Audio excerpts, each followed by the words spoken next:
I am Robin Hunicke, and I am the co-founder of a new company in San Francisco called Funomena.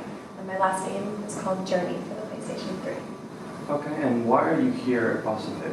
I'm here because I'm really excited about the potential represented by the audience of Boston Fig. I think the future of independent games is the youth and the creative people in the cities that I visit, and I'm always excited to connect with those people, so that's why I'm here. Why should we care about Boston Fig? You should care about Boston Festival of Independent Games because independent games are the future of games, in my opinion. It's where some of the most creative and interesting work can happen because it happens outside of the constraints of publishing and other financial constraints of our business.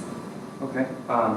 What did you learn from your time working on Journey that you're planning to take forward into your next game?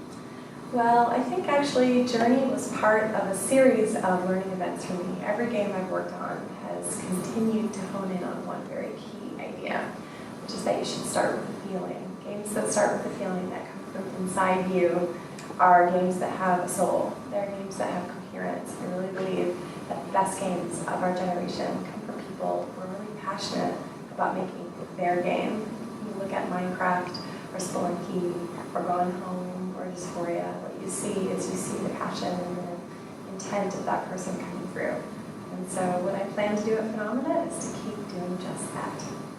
The indie game space has really expanded in recent years, particularly as we look toward the next generation of consoles and PC iterations. It looks like indie gaming is, I mean, if it was ever a niche, it certainly isn't nowadays. It's almost mainstream in some ways. How do you balance the need to, or the desire to sort of, make games from that emotional heart while also dealing with the fact that you're on a much bigger stage than maybe you were potentially 5-10 years ago?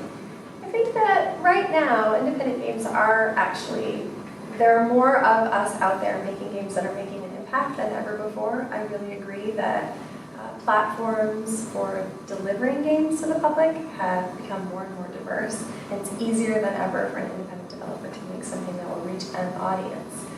And the reason that I think it's so important to start with a feeling and to have something really genuine at the center of your game is that people these days have less time. They're less interested in wasting time and more interested in having a genuine experience with their entertainment. It's why you see people choosing to spend time with certain projects and not others. And so one of the things about being on a larger stage as an independent developer is that you have to think about the people that you're building your games for and what their lives are really like.